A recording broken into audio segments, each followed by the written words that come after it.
to removing leaders accused of corruption. New resolutions to the step-aside rule were adopted. And you'll remember it has had the party in conflict because of what it means for several leaders, including General Secretary Ace Magashule. Let's get you some analysis now. Professor Willaim Gumede joins us via our video link from Johannesburg. Professor, good morning. It's great to have you with us on the show. I mean, we've been talking about the step-aside resolution for some months now, with very little movement from the party in terms of implementing that resolution. As far as you know, this new sort of amendment to the resolution, what makes it so different? Good morning. I had a bit of a problem there getting you, but I mean, the gist of it is that I think the difference really is now, in the past, the ANC there was a debate about it. It was not immediate, they left it to the person on the other side, the wrongdoer, to make his or her decision. But, that is not a way, if we really see this about corruption, that's not a way we should be doing. If you are found or under clouds of wrongdoing and corruption and mismanagement, you should step down immediately. You should not have a voluntary it should not be a voluntary decision. So I think that is what have changed now, or what is busy changing. And I mean, in the light of this step-aside resolution, Professor, I hope you can hear us a bit more clearly now.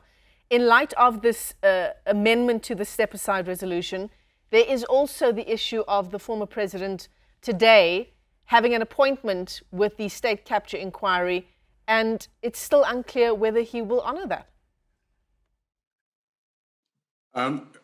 Just in terms of, we're talking about President Jacob Zuma now, whether he will go to the Zondo Commission.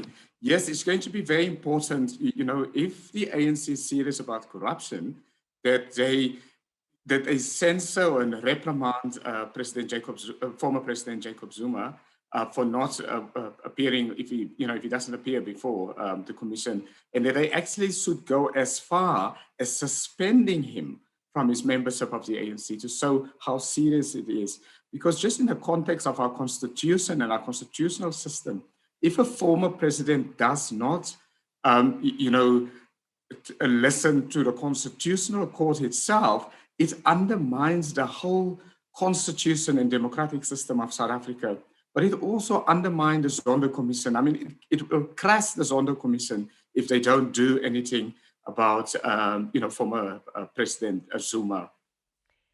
I mean, how do we read the weekend's happenings at the Nkandla homestead? Members of the MK-MVA sort of forming a guard of honor, they called it, around the perimeter of Nkandla. In fact, our reporter is in Nkandla this morning, and some members are there again this morning. They say to protect the former president somewhat.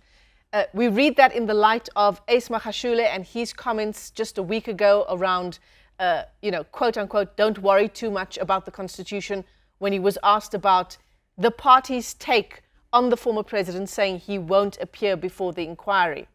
So how do we read all of these happenings in terms of how difficult it might be to hold the former president to account here? You see, the problem really here is our democracy is at peril. So this is a very big issue, not only for the Zondo Commission, but for the country and for the system, our democratic system. That is now, being challenged by the former president. And even people who support, President Jacob Zuma, clearly, they also don't care for this democratic system. So the democratic system here could be undermined and it loses credibility if former President Jacob Zuma, if he doesn't appear, if he's not either arrested and if he's not suspended by the ANC, because if the ANC does nothing about it today, they will endorse his defiance if he keeps on defying the commission. And I think the ANC must also censor and reprimand members who support Jacob Zuma's defiance, of the Constitutional Court and the Zondo Commission. Professor, I mean, you talk about the support of the former president by some quarters of society, some quarters of the ANC itself. Is that support because the people who are supporting him stand to gain from undermining institutions like the state capture inquiry themselves? Absolutely, because if Jacob Zuma doesn't appear there, it will also, what will it say about other people who have already been there? It will also, they would also then say, well, they withdraw. Others who still need to come will say, well, why should we come? Because former President Jacob Zuma did not come. So it will also undermine the whole commission and the credibility of the whole commission. And, and there's a whole lot of people who don't want to go to the commission. So they're watching this very carefully, and they will also use the same approach if there is no censure or reprimand or arrest of Jacob Zuma if he doesn't appear before the commission. So this really, it is also the day for the commission itself. It's the day for South Africa's constitutional system, and it's the day for the ANC, for their supposed fight against corruption. Because if they don't stand strong here, they don't draw a line in the sand here around, in the case of Jacob Zuma, their own fight against corruption will be, will lose all of its credibility. Professor Gumede, have you been surprised by the fact that we've not heard much in terms of reprimand from the ANC, from the president of the ANC and of the country? I mean, how stymied is Cyril Ramaphosa at the moment in terms of the moves he can make, given the factions within the party? Yes, I think, unfortunately, so far, President Cyril Ramaphosa's strategy has been what he calls a unity strategy. Is trying to hold all the factions of the ANC together. So the Jacob Zuma, Ismagasula faction on the one hand, and then the Ramaphosa faction on the other hand.